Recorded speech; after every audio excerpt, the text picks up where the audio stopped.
तो हेलो दोस्तों, आप सभी को फिर से स्वागत है मेरे शायरी वीडियो में।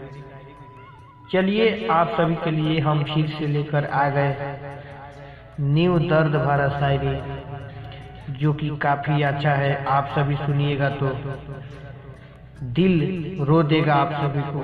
बहुत ही अच्छा शायरी बेवफाई आप सभी के लिए हम लेकर आते रहते हैं प्रतिदिन, जो कि सुनिए आप सब, हमारा चैनल में सुनिए और हमारा वीडियो के देखिए। अच्छा शायरी हम बहुत ही अच्छे लेकर आते रहते हैं। तो चलिए फाइनली आप सभी के हम ले चलते हैं शायरी के दुनिया में। आप सभी को टाइम वेस्ट ना करते हुए चलिए हम ले चलते हैं शायरी के दुनिया में, जो कि बहुत ही दर्द भरा शायरी है। अरे बहुत ही दर्द भरा शायरी। हरे दिल टूट गईल हमार, हरे दिल टूट गईल हमार। हरे इलाज के बारे केहू से ना बताइले। हरे दिल टूट गईल हमार, लाज के मारे केहू से ना बताइले। हरे प्यार में ऐसन धोखा देलू, हरे प्यार करके ऐसन धोखा देलू कि हम दर के ठोकर खाइले, कि हम दर के ठोकर खाइले। हे हर जाई हम दर के ठोकर खाइले। अरे हम ना जननी ऐसा होई, अरे भले प्यार होई, हरे भले प्यार होई तनका लेट से। हरे भले प्यार होई, अरे होई तनका लेट से।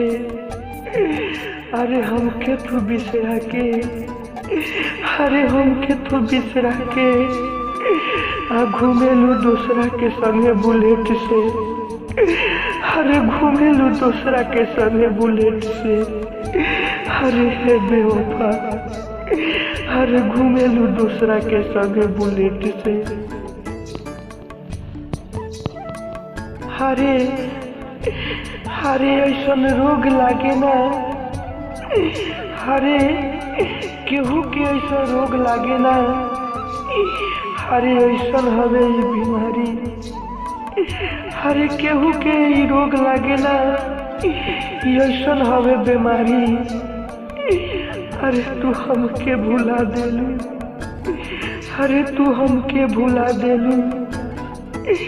अरे आज सुतेलू तू दूसरे के एक बारी, अरे आज तू सुतेलू दूसरे के एक बारी। अरे हमरा के छोड़लू, अरे हमरा के छोड़लू धारा के प्रेम के बीमारी, हरे प्यार के बीमारी। हरे हर जाई, हरे हर जाई। तो हेलो दोस्तों, आप सभी को हमारा शायरी कैसा लगा? आप सब हमारे वीडियो देखे हुए तो शायरी अच्छा लगा कोई तो वीडियो को लाइक और साथ में सब्सक्राइब चैनल को कर लीजिएगा।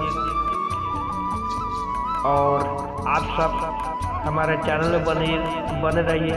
हम एक से बढ़कर एक शायरी लेकर आते रहते हैं, तो बने रहिए। चलिए नेक्स्ट वीडियो के लिए जय हिंद जय भारत। बने रहिए हमारे चैनल में। आप सभी के लिए हम लेकर आते रहते हैं न्यू दर्द भरा प्यारा सा शायरी।